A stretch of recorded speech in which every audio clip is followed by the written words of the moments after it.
እንደሚታወቀው የዚህ 2 ወር የማረሚያ ጊዜ ዓላማ ለረጅም ጊዜ አብሯቸው የኖረው መጥፎ ባህሪ የመጣችበት ጥፋት በከባድ ሁኔታ በሰዎች ተጽዕኖ በመመራት ከሌሎች ተማሪዎች ጋር በመስረቅ መጠጥ በመጠጣት ሁሉንም ነገር ይችላሉ ብሎ ማሰብ የውጭ ምግብ እንዲናፍቆኝ እንደነበረ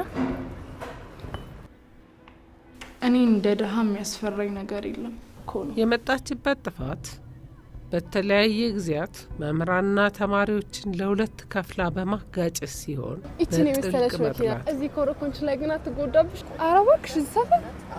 ታዲያ ምን ችግር አለው? ነው ያሳይሻለሁ።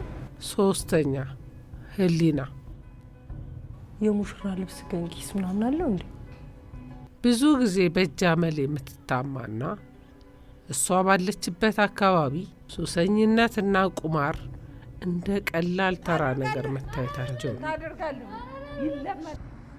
4ኛ ሚስጥራ የመጣችበት ጥፋት በጓደኞቿና በመምህራኖቿ ላይ በማፌዝና በማላገጥ አለፍ ሲልም ቅጽል ስም በማውጣት ሲሆን እዚህ በቆየችበት ጊዜ መጠነኛ ለውጥ ያሳየች ናት። 5ኛ ማርሲላስ ሰላም ነው። ሰላም ነሽ? የመጣችበት ጥፋት ከሷ በእድሜ ከሚበልጥ ጎረምሳ ጋራ ከንፈር ለከንፈር ገጥማ መማሪያ ክፍል ውስጥ የተያዘች ናት። እኔ የምለው ባል ግን ግዴታ ነው እንዴ? ሰው ወዶ ለምን ይጨናነቃል? ፈታ ብሎ መኖር እየቻለ ማሚ ባል የሚያስፈልገው ላስቀያሚዎች ነው፣ ለኛ ምንም አይሰራልንም የምትለው ነገር አላት። 6ኛ ሳባ አንቺ እኮ ሳባ ነሽ፣ ትልቅ ሴት ነሽ። እነዚህ ደደቦች በስነ ምግባር ስም እኮ አእምሮሽን ሊጎዱ ነው ያሰቡ። የመጣችበት ጥፋት ተማሪዎችና መምህራንን አለፍ ሲልም ርዕሰ መምህሩን በተደጋጋሚ ደደብ ብላ በመሳደብ የተከሰሰች ናት።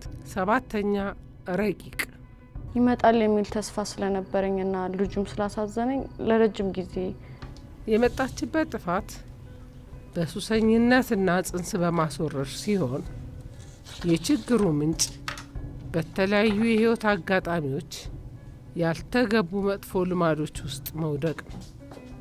8ኛ ልዩና ሚላት የመጡበት ጥፋት ተመሳሳይ ሲሆን ከፍተኛ ንቀት ማሳየት፣ አለመረጋጋት፣ ነገን አርቆ አለማየት፣ ህጎችን በተደጋጋሚ በግልጽና በማን አለብኝነት መጣስ ነው። የችግሩ ምንጭ ጥፋታቸው ምንም አይነት ዋጋ አስከፍሏቸው አለማወቅ ሲሆን መፍትሄው ለጥፋታቸው ዋጋ እንዲከፍሉ ማድረግ